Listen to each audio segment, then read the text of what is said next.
네, 안녕하세요. 에이트빌딩입니다. 코로나19 방콕 특집 5번째 시간입니다. 저희가 지난 시간에는 리모델링 증축 사례를 위주로 소개를 해드렸는데요. 오늘은 신축을 한 사례들을 좀 살펴보고요. 그리고 추가적으로 리모델링 사례 한 건도 설명드리도록 하겠습니다. 자, 그럼 가보실까요? 네, 첫 번째 신축 사례입니다. 강남구 청담동에 위치한 건물인데요. 일단 로드뷰를 한번 보겠습니다. 로드뷰를 보면 굉장히 높은 규모로 지어진 건물이라는 것을 알 수가 있고요. 또 코너 건물이다 보니까 굉장히 규모가 커 보입니다. 이 로드뷰로 규모를 짐작을 할 때 어느 정도의 규모에 지어진 건물인지, 어느 정도의 규모의 건물인지 이런 것들이 짐작이 가시나요? 아무래도 로드뷰이다 보니까 조금 더 그것들을 가늠하기 좀 어려운데요. 제가 좀 더 자세하게 그걸 보면서 설명드리도록 하겠습니다. 자료화면을 보시면요. 제2종 일반 주거지역에 위치하고 있고요. 대지는 29평입니다. 연면적은 79평이고 준공 일자가 2018년도에 지어졌습니다. 그리고 사진에서 보신 것처럼 지하 1층, 지상 6층 규모로 굉장히 높게 지어진 건물입니다. 조금 더 건물 내부에 대해서 자세하게 어떻게 이렇게 지을 수 있는지를 한번 살펴볼까요? 대지가 29평인 땅에 지어지다 보니까 건물의 한층 바닥 면적 중 가장 넓은 면적이 16평입니다. 이 안에 엘리베이터, 계단, 화장실을 넣다 보면 굉장히 전용률이 떨어지는데요. 이 전용 면적을 확보하기 위해서 로드뷰 사진을 보시면 건물 후변을 보시게 되면 계단을 외부에다가 설치했습니다. 이렇게 되면서 내부에는 엘리베이터 한 대와 화장실을 설치해서 대략 11평에서 12평의 전용 면적을 확보한 걸로 판단이 됩니다. 네, 두 번째 사례를 살펴보도록 하겠습니다. 마포구 연남동에 위치한 건물이고요. 과거에 단층 주택이었던 것을 4층 규모로 신축을 했습니다. 그럼 자세한 내용을 한번 또 살펴보실까요? 대지 23평, 연면적 40평, 그리고 2019년도에 준공이 됐고요. 지상 4층 건물입니다. 본 사례도 마찬가지로 2종 일반 주거지역에 위치를 하고 있습니다. 그럼 어떻게 이렇게 작은 땅에 지을 수 있었는지 포인트를 한번 짚어보도록 하겠습니다. 이 본 건물도 첫 번째 사례와 같이 계단을 외부에 설치했습니다. 그래서 지금 자료화면을 보시는 것처럼요. 1층 바로 옆에서 2층, 3층, 4층으로 쭉 진입할 수 있게 계단을 설치를 했고요. 이렇게 계단을 설치함으로써 내부의 전용 면적의 확보를 위함도 있지만 2층, 3층, 4층, 상층부를 접근하는 데 있어서 조금 더 용이하게 설치를 한 거라고 볼 수 있습니다. 두 번째 포인트는요. 바로 주차 공간을 설치하지 않은 건물이라는 겁니다. 연면적이 40평인데요. 이렇게 주차 설치 기준인 한 대 기준을 미만으로 연면적을 산정하면서 또 다른 측면을 살펴볼 수가 있는데요. 그 첫 번째는 바로 이 법정 상한 용적률을 100% 채워서 짓지 못한다는 점이 있습니다. 다만 또 다른 측면에서 보면 1층이 건물에서 가장 임대료가 공격적인 임대 공간인데요. 이 부분을 주차 공간으로 손해를 보지 않고 최대한 임대 공간을 확보해서 임대료를 공격적으로 책정할 수 있다는 장점이 있습니다. 네, 세 번째 사례입니다. 노원구 공릉동에 위치한 사례인데요. 과거에 낡은 주택이었던 것을 철거하고 신축한 건물인데요. 보이시는 것처럼 확실히 코너에 위치한 건물이다 보니까 규모가 상당히 있어 보입니다. 이 본 사례도 설계뿐만 아니라 외장이나 디자인에 상당히 공을 많이 들인 모습입니다. 그럼 자세한 내용을 한번 살펴보도록 하겠습니다. 자료화면을 보시면요. 본 사례도 제2종 일반 주거지역에 위치를 하고 있고요. 대지 규모는 33평이고 연면적은 60평입니다. 그리고 2019년도에 준공이 됐고요. 이 본 사례도 지상 4층 규모의 건물입니다. 본 건물 같은 경우는 엘리베이터는 설치하지 않았습니다. 다만 외관적인 곳에서 바라볼 때 몇 가지 특징을 살펴보겠습니다. 외관에서 보이시는 것처럼 개방감 있는 창들을 많이 확보를 했고요.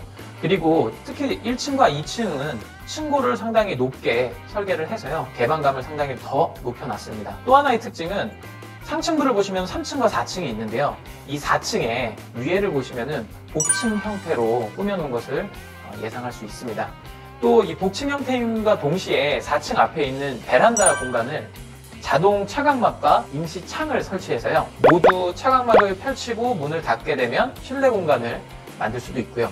그리고 또 모두 오픈하게 되면 야외 공간으로도 활용을 할 수 있는 장점이 있습니다. 이거는 저번에 소개해드렸던 사례에서도 유사한 사례가 있는데요.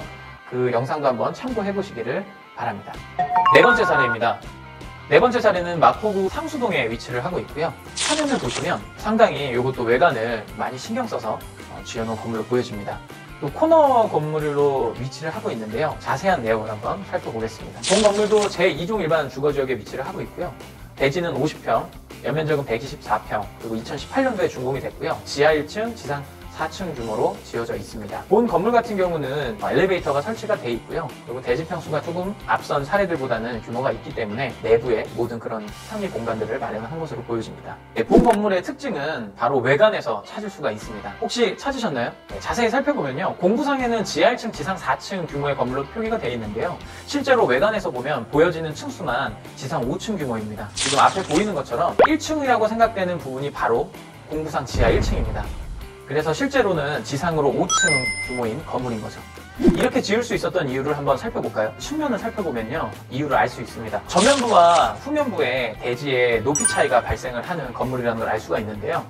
쉽게 설명해서 이렇게 대지의 높이 차이가 발생을 할 때 저희가 흔히 생각하는 지하가 앞에는 노출이 되지만 실질적으로는 땅속에 그 절반 이상이 묻혀있을 경우에는 건축법상으로는 지하로 인정을 받게 됩니다. 그래서 건물을 짓게 되면 실질적으로는 지상 5층처럼 보이지만 공부상으로는 지하 1층이 지상 4층이 되는 것이죠.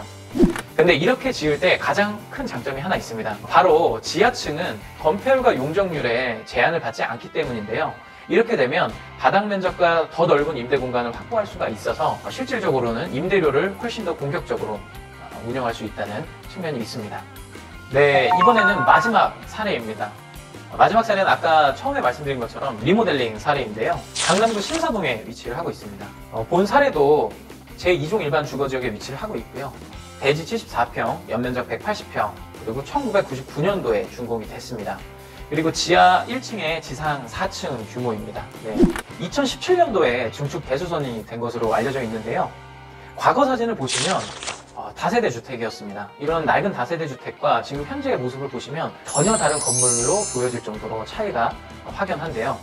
이렇게 신축급으로 증축 대수선을 한 사례인데 왜 신축을 하지 않고 증축 대수선을 했는지 그 이유에 대해서 제가 좀 설명을 드리겠습니다. 자료 화면을 보시면요. 저희가 표시된 부분을 보시면 바로 반 지하층이 지상에 노출이 되어 있습니다.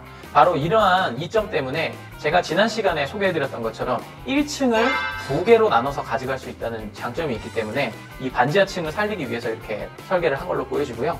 실질적으로 내부 사진을 보시게 되면 1층의 바닥을 또 철거해서 오히려 복층 형태처럼 보이는 그런 구조로 내장을 꾸며놨습니다. 두 번째 포인트는요. 자료 화면을 보시면 본 사례도 계단을 외부에 설치를 했는데요. 그 겉에 철망으로 보이는 구조물을 설치를 해서요. 야간에 조명을 24시간 켜놓고 그렇게 되면 이제 건물을 홍보하는 효과가 있어서 조명을 활용하는 아주 좋은 사례 중에 하나라고 생각됩니다. 네, 이렇게 해서 저희가 총 오늘 5건의 사례를 소개해드렸는데요. 기존에 건물을 궁금해 하시거나 아니면 저희 또 채널을 구독해 주시는 분들에게 작은 땅에도 설계를 어떻게 하느냐에 따라서 멋진 건물들이 지어질 수 있다는 것을 소개해드리는 그런 영상으로 생각해 주시면 감사하겠습니다. 그리고 다음 시간에도 더 도움이 되는 많은 사례들을 갖고 돌아오도록 하겠습니다. 구독, 좋아요는 무료인 거 아시죠? 네, 지금까지 에이트빌딩이었습니다.